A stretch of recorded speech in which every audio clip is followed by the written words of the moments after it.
Next gen ஆன்மீக அன்பர்களுக்கெல்லாம் அடியனுடைய ஆசீர்வாதம், வாழிய நலம். அந்த வகையில் பார்க்கும் பொழுது மனித வாழ்வை பொறுத்த வரைக்கும் ஒரு போராட்டம் நிறைந்த ஒரு வாழ்வாகத்தான் போய்விடுகின்றது. பிறப்பில் இருந்து அவன் ஒரு நிலையை அடைகின்ற வரை எத்தனை விதமான போராட்டங்களை அவன் சந்திக்கின்றான். துரோகங்கள், ஏமாற்றங்கள், சந்தோஷங்கள் இன்று ஒவ்வொன்றும் அவன் வாழ்விலே கலந்து விளையாடுகின்றது.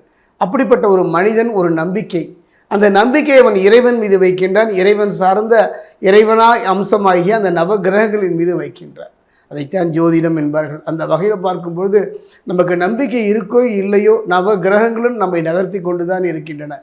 அந்த வகையில் பார்க்கும்பொழுது நவகிரகங்களை பொறுத்த வரைக்கும் பலம் வாய்ந்த கிரகம், பலம் குறைந்த கிரகம் என்றெல்லாம் இல்லை. நம்முடைய கர்மாவுக்கேற்ற பலனை அந்தந்த காலகட்டத்தில் அவை தந்து கொண்டு தான் இருக்கின்றன. அந்த வகையில் பார்க்கும் பொழுது கர்மாவினுடைய கர்த்தா என்று சொல்லக்கூடிய சனி பகவான். அதே நேரத்தில் பார்த்தீங்கன்னா குரு, ஒரு மனிதனுடைய வாழ்க்கையில் நல்ல மனைவி, நல்ல பிள்ளை, நல்ல தொழில், நல்ல வாழ்க்கை அமைய வேண்டுமானால் இவருடைய பார்வை தேவை. அந்த வகையில் பார்க்கும்பொழுது சொல்வார்கள், கிராமப்புறங்களிலே தாயோடு சுவையும், தந்தையோடு துணையும், மனைவியோடு மானமும், குருவோடு எல்லாமும் போய்விட்டது என்று சொல்வார்கள். ஆக ஒரு குரு ஒருவனே அனைத்தையும் திருப்பி தரக்கூடியவன். அந்த வகையில் பார்க்கும்போது குரு, ஜோதிட சாஸ்திரத்தில் குருவின் பார்வைக்கு அவ்வளவு சிறப்புங்க. அந்த வகையில் பார்க்கும்பொழுது சமீபத்தில் தான் நம்ம சனிப்பெயர்ச்சியை கடந்து நம்மை நோக்கி அது நகர்ந்து வந்து கொண்டே இருக்கின்றது. கர்மாவின் பலனை தந்து கொண்டிருக்கிறது. அந்த வகையில் பார்க்கும்பொழுது குரு பயிற்சி, குரு பகவானை பொறுத்த வரைக்கும் ஒரு கிரகத்திலிருந்து இன்னொரு கிரகத்துக்கு மாறுவதற்கு குறைஞ்சமான ஒரு காலம் தான். அந்த வகையில் பார்க்கும்போது திருக்கணிதம், வாக்கியம், இந்த ரெண்டும் தான் எடுத்துக்கொள்ளப்படுகின்றது.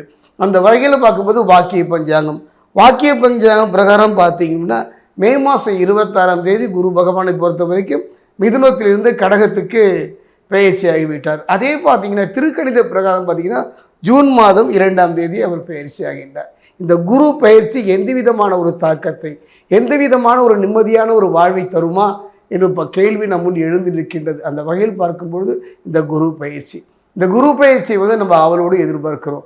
அரசியல் மட்டுமல்ல, ஆன்மீகம் மட்டுமல்ல, தொழில் மட்டுமல்ல, நம்முடைய வாழ்வுக்கு இந்த குரு பயிற்சி மிகப்பெரிய ஒரு மாற்றத்தை தருமா? தரும். காரணம் என்னன்னா, மிதுனம் என்பது புதனுடைய இடம்.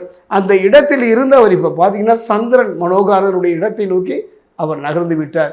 இது எவ்வாறு இருக்கும், எந்த விதமாக நம் வாழ்வை நடத்தி தரும் என்பதைத்தான் நம்ம சோடி பிரசன்னத்தில் பார்க்க போகிறோம். என்னுடைய அனுபவத்தில் பார்த்தீங்கன்னா குரு பகவானை பொறுத்த வரைக்கும் 3 கிரகங்கள் இங்கே, சூரியன், சந்திரன், அதே நேரத்தில் பார்த்தீங்கன்னா செவ்வாய், இவர்களாம் நண்பர்களாக இருக்கின்றார்கள். நண்பர்களாக இருந்தாலும் கூட இந்த சோடி பிரசன்னம் என்பது ஒரு அற்புதமான ஒரு கலை. அதாவது இந்த சோடி பிரசன்னம் என்பது ஆழ் மனத ரகசியங்களையும் எப்பொழுதோ செய்த கர்மாவின் பலனையும் கணித்து சொல்லக்கூடியது தான். அந்த வகையில் சனி பகவானுடைய நிலையையும் குரு பகவானுடைய நிலையையும் வைத்து இப்போ நான் சோழி பிரசனம் பார்க்க போகிறேன். 12 ராசி 27 நட்சத்திரத்துக்கு. அதே நேரம் ஜனன காலத்தில் குருவினுடைய அமைப்பு சரியாக அமர்ந்து விட்டால் அற்புதம். அவ்வாறு அமையவில்லை என்றால் சில மேடு பள்ளங்களை நாம் கடந்துதான் வர வேண்டும். அந்த வகையில் பார்க்கும் பொழுது இந்த குரு பகவானுடைய பார்வை அப்படின்னு எடுத்துக்கிட்டிங்கன்னா, குருவினுடைய பார்வை எடுத்துக்கிட்டா 5, 7, 9, இந்த 5, 7, 9 குருவின் பார்வை படுகின்ற இடம் அற்புதம். அந்த அற்புதமான இந்த குருவினுடைய பார்வை, இந்த குரு பெயர்ச்சி 2026 எவ்வாறு இருக்கும் என்பதை இப்போ நம்ம சோழி பிரசனத்தில் பார்க்க போகிறோம். மீனராசி அன்பர்களே, 2026 குரு பெயர்ச்சி. இதுவரை எத்தனையோ பயிற்சிகள் வாழ்க்கையில் நடந்தாலும் கூட, தொழிலும் சரி வாழ்க்கையிலையும் சரி, எந்த பயிற்சியும் நான் சந்திக்கவில்லையே என்ற புலம்புவதையெல்லாம் நான் பார்க்கின்றேன். கவலையே பட வேண்டாம். 2026 குரு பகவானுடைய பயிற்சி எவ்வாறு இருக்கும் என்பதை இப்போ நம்ம பார்க்க போகிறோம். அதே நேரத்தில் சனி பகவானுடைய நிலையும் நாம் கலந்து தானே பார்க்க போகின்றோம். அந்த வகையில் சனி பகவானை பொறுத்த வரைக்கும், என்னை பொறுத்த வரைக்கும் ஜென்ம சனியாக இருந்தாலும் கூட குரு பகவான் இவன் ஒரு பார்வைங்க பட்டமனம் துளிர்க்குமுங்க, பகைவனும் நண்பனாக மாறுவான். அப்படிப்பட்ட ஒரு சூழ்நிலையை தனக்கு குரு. அந்த வகையில் பார்க்கும் பொழுது இந்த 2026 குரு பகவானை பொறுத்த வரைக்கும் மிதுனத்திலிருந்து கடகத்துக்கு பேச்சியானாலும் கூட, கடகம் சந்திரனுடைய இடம்தானே, மனோகாரனுடைய இடம்தானே. அங்கு குரு உச்சம் பெற்று அவர்களுடைய பார்வை என்று சொன்னால் 5, 7, 9, அந்த வகையில் 9ஆம் பார்வையாக மீனத்தை பார்க்கின்றார். ஒரு அருமை என்று சொல்லுவேன். என்னை பொறுத்த வரைக்கும் 12 ராசி 22 நட்சத்திரத்தில் மீனராசிக்காரர்கள் பட்ட பாடு அப்பப்பா என்று சொல்லத்தான் தோன்றும். எதையெல்லாம் இழக்கக்கூடாதோ உறவு ரீதியாக, தொழில் ரீதியாக, மன ரீதியாக அத்தனை இழப்பையும் சதித்து வந்தவங்க வாழ்க்கைகளுக்கு ஒரு பொன்னாள் நல்நாள். அழகாக சொல்லுவாங்க, பொன் வைக்கும் இடம் பூ வைக்கும் என்பார்கள். அந்த வகையில் தொழிலில் ஒரு நல்ல மாற்றத்தை பெறக்கூடிய ஒரு காலமாக இது அமையுமா என்பதை நாம் பார்க்க போகின்றோம்.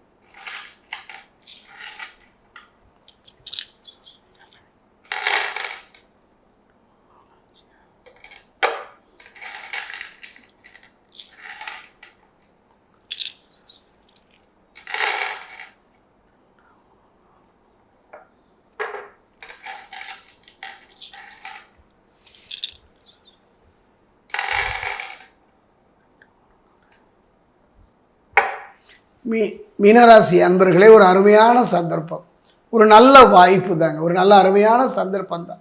ஒரு வாய்ப்பு ஒரு பொழுது அந்த வாய்ப்பை பயன்படுத்த எத்தனை பேர் தான் வாய்ப்பை பயன்படுத்துகின்றார்கள். தொழிலும் சரி, வாழ்க்கையிலும் சரி, நல்ல சந்தர்ப்பங்கள் கதவை தட்டும் பொழுது காணாமல் போய்விடுகின்றார்கள், அலட்சியப்படுத்தி விடுகின்றார்கள். வாய்ப்பு கிடைத்தாலும் அதை தவற விட்டு விடுகின்றார்கள். ஒரு நல்ல ஒரு வாய்ப்பு நம்முடைய வாழ்க்கையில் திரும்பி பார்த்தால் எத்தனை ஏமாற்றங்களையும் துரோகங்களையும் சந்திக்கின்றோம் அல்லவா? அந்த நிலை மாறுகின்ற ஒரு காலகட்டம். குரு பகவானை பொறுத்த வரைக்கும் தன்னுடைய 9வது பார்வையாக உங்களை பார்க்கின்றார். அந்த இடம் எப்பேற்பட்ட இடம் தெரியுங்களா? மோட்சம் என்று சொல்வதை விட விரயஸ்தானம்னு சொல்லுவாங்க. அந்த விரயஸ்தானத்தை இவர் பார்க்கறதுனால அத்தனையுமே சுப விரயமாக மாறப்போகின்றது. இதுவரை உங்கள் வாழ்க்கையில் தொழிலில் ஒரு நல்ல சுப நிகழ்வுகளாயினும் கூட எத்தனையோ விரயத்தை சந்தித்து வந்தீர்கள். கையில் வாங்கின பையில் போட்ட போட இடம் தெரிவதில்லை என்பது போல் எவ்வளவுதான் சம்பாதிச்சாலும் கூட 10 பைசா நிற்கலைங்க. ஒரு அடி மண்ணு கூட வாங்க முடியலைங்க, ஒரு பொட்டு தங்கம் கூட வாங்க முடியலைங்க, ஒரு சுபகாரியங்கள் கூட இந்த வீட்டில் நடக்கலையே என்றெல்லாம் கலங்கியவர்களுக்கெல்லாம் ஒரு நல்ல மாற்றம். அதே நேரம் மிக மிக கவனமாக இருக்க வேண்டிய ஒரு காலகட்டம், அதுதான் ஜென்ம சனி. இந்த காலகட்டத்தில் அது சொன்ன அளவாக எவ்வளவு சம்பாதிச்சாலும் மருத்துவம் சார்ந்து தேவையற்ற வம்பு வழக்குகளில் செலவாகக்கூடிய ஒரு காலகட்டம். நிதானம். குரு நம்மை பார்க்கின்றாரே என்றெல்லாம் அலட்சியமாக இருந்து விடாதீர்கள். குருவின் பார்வை நமக்கு கிடைத்து விட்டதே என்றெல்லாம் சந்தோஷப்பட்டு விட வேண்டாம். காரணம், ஆற்றில் போட்டாலும் அளந்து போடு என்பார்கள். சிறு சேமிப்பை வைத்து கொள்ளுங்கள். அதே நேரத்தில் உடல் ரீதியான மிக கவனமாக இருங்கள். அதாவது இன்சூரன்ஸ் சொல்லுவாங்க, காப்பீடு, அது உங்கள் குடும்பத்தில் உள்ள அனைவருக்கும் எடுத்து விடுங்கள். காரணம் என்ன? இன்றைய காலத்தில் காப்பீடு இல்லாமல் வாழ்கின்ற வாழ்க்கை ஒரு தலைக்கு மேலே ஒரு கத்தி தொங்குற மாதிரி தான். காரணம் என்ன என்றால் எதிர்காலம். இன்றெல்லாம் மருத்துவம் சார்ந்த செலவு பார்த்தீங்கன்னா, கல்வி சார்ந்த செலவு பார்த்தீங்கன்னா கடல் கடந்து இருக்கின்றது, கைக்கு எட்டாமலே போய்விடுகிறது. கவனமாக இருப்பதை தான் ஜென்ம சனி சொல்லுகின்றது. இந்த காலகட்டத்தில் குருவின் பார்வை இருப்பதனால நீண்ட தூர பயணங்களின் வெற்றியும், எல்லோரையும் புரிந்து கொள்கின்ற ஒரு தன்மையும், கணவன் மனைவிக்குள் இருந்து வந்த கருத்து வேறுபாடுகள் படிப்படியாக குறைவதையும், அறிமுகமில்லாத மனிதர்களோடு நல்ல மாற்றங்களை பெறக்கூடிய ஒரு காலகட்டமும், தயங்கிய உங்கள் தொழில் நல்ல முறையில் நடைபெறுவதற்கும், மதில் மேல் பூனையாக வளமா இடமா என்ற குழம்பிய நிலை மாறி தெளிவான ஒரு முடிவு. ஒரு மனிதன் வாழ்க்கையில் தெளிவான முடிவு எடுக்கணும். உதாரணமாக எடுத்துக்கிட்டிங்கன்னா, ஒரு திருமணம், அந்த திருமணம் காதல் திருமணமாக பெரியவங்க பார்த்து வைத்த திருமணமாக இருந்தாலும் கூட ஒரு தெளிவான முடிவு எடுக்கக்கூடிய ஒரு காலகட்டம். அதாவது இதுவரை உங்களை கண்டு பயந்து ஒதுங்கியவர்கள் கூட உங்களை நோக்கி நெருங்கி வருகின்ற ஒரு காலகட்டம்.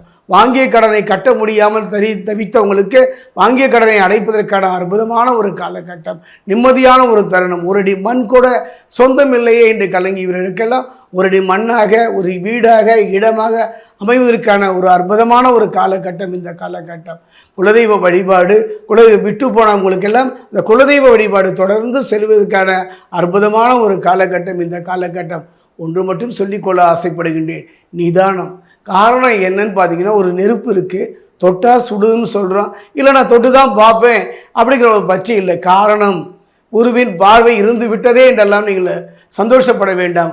காரணம், அதுக்கு பக்கத்தில் பார்த்தீங்கன்னா சனி பகவான்.